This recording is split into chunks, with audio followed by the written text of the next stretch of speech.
Sebenarnya kan kalau kita berbicara kasusnya Satria, yang bersangkutan kembali tadi sudah menjalani masa dinas di kemiliteran cukup lama. Pengetahuan tentang hal itu sudah dia dapatkan. Sehingga ini merupakan suatu pilihan hidup bagi dia. Bayangkan ketika dia pulang dari kombatan, terus teriak-teriak di lapangan, saya mau balik dong. Gitu. Bayangkan, mau masuknya aja itu screening yang sangat ketat, apalagi tiba-tiba, yang jadi pertanyaan adalah, dia mau tinggal ke sini pakai apa dokumennya? Kan sudah hilang status keluarga negara.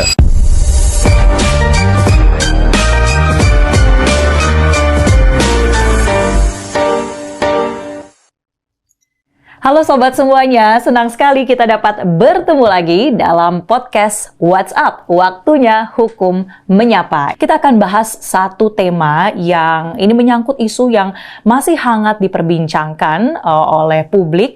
Ini terkait dengan seorang warga negara Indonesia yang merupakan ex atau mantan prajurit, dan ini terkait juga dengan pilihan hidup nih sobat. Tapi saya tidak sendiri tentunya, karena ada dua narasumber kita yang keren-keren sobat. Yang pertama ada Bapak Kepala Dinas Penerangan Angkatan Laut Laksamana Pertama TNI Tunggul.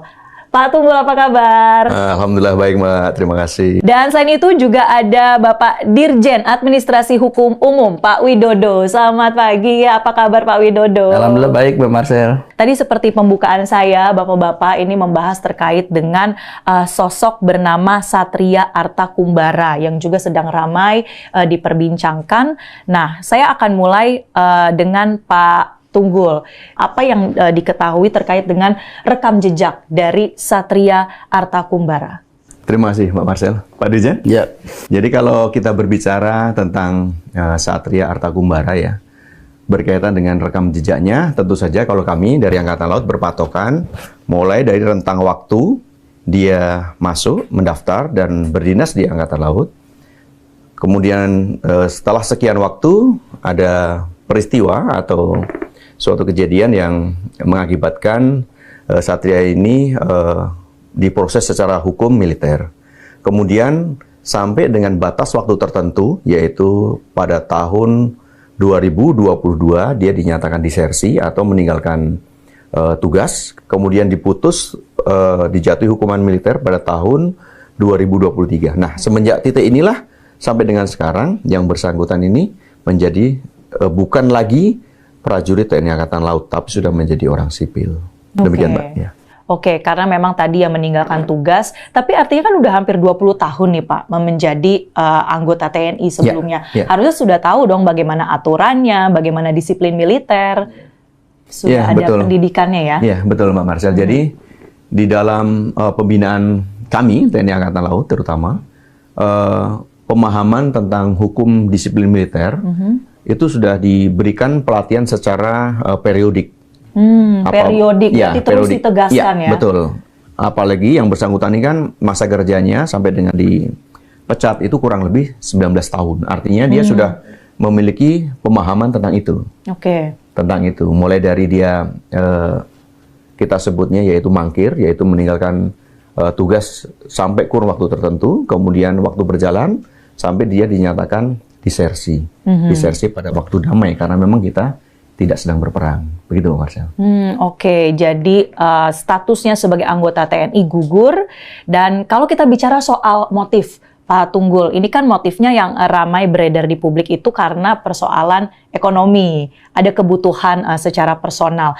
Tapi temuan dari TNI Angkatan Laut, Pak, apakah memang ini murni motif ekonomi atau ada persoalan ideologi juga sebenarnya, Pak? Iya. Dikarenakan yang bersangkutan ini kan diputus secara in absentia. Artinya dia tidak hadir waktu mulai dari proses dia meninggalkan tugas sampai dengan pengadilan dan diputuskan kan yang bersangkutan tidak ada.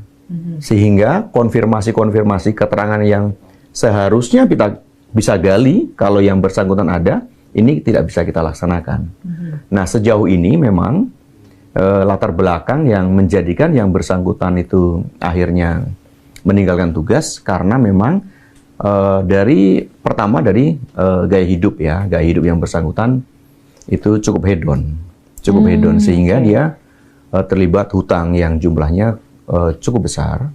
Kemudian yang bersangkutan tidak mampu untuk mengatasinya, mencobalah peruntungan dengan apa, yaitu ikut judi online. Judi online. Ternyata Jadi itu terkonfirmasi benar ya, Pak? Betul. Jadi ini tidak menyelesaikan masalah, dan saya yakin semua orang juga pasti akan sepakat bahwasanya apabila kita mengalami suatu permasalahan dengan keuangan, kita masuk ke judi online bukan menjadi semakin baik, namun akan semakin buruk. Nah, yang bersangkutan dengan segala macam utangnya ini tidak mampu mempertanggungjawabkannya. Akhirnya dia meninggalkan tugas dari kedinasan kita di TNI Angkatan Laut. Begitu, Mbak. Oke, jadi itu ya latar belakang dari kasus ini. Tapi kalau kita lihat lebih luas fenomenanya, Pak, sebetulnya mungkin yang beredar itu istilah tentara bayaran. Nah, tentara bayaran ini satu praktik yang memang sehari-hari ditemukan oleh para prajurit nggak sih, Pak? Ada tawaran-tawaran dari luar negeri untuk mengetes bagaimana kesetiaan mereka pada negara, nasionalisme mereka. Iya. Sekarang ini kan tentara bayaran, atau kalau mungkin diistilahkan di dalam istilah asing ini kan bisa disebut dengan private military contractor atau soldier of fortune atau private military company. Banyak hal yang berkembang di dunia. Namun hal tersebut memang seharusnya tidak terjadi untuk para prajurit kita. Tawaran dan lain sebagainya sejauh ini memang kita tidak bisa mendeteksi itu, Mbak. Tapi yang jelas adalah kasusnya Satria ini kan pertama, dan kita harapkan ini juga merupakan kasus yang terakhir. Karena kita berharap paling tidak di lingkup TNI Angkatan Laut sendiri atau lebih luas di masyarakat Indonesia bisa memetik dari pelajaran dari kasus Satria, bahwasanya setiap pilihan hidup tentu aja ada resiko. Apalagi yang bersangkutan memang sudah melanggar berbagai aturan yang ada di negeri kita, gitu, Mbak. Oke, itu tadi ya ada resikonya seperti tidak lagi menjadi prajurit, dan ini pemberhentiannya tidak dengan hormat, begitu ya, Pak? Ya, betul, betul. Oke, tidak mendapatkan hak-hak sebagaimana kalau berhenti secara dengan hormat atau purnawirawan. Iya, betul. Itu adalah perbedaannya. Nah, tadi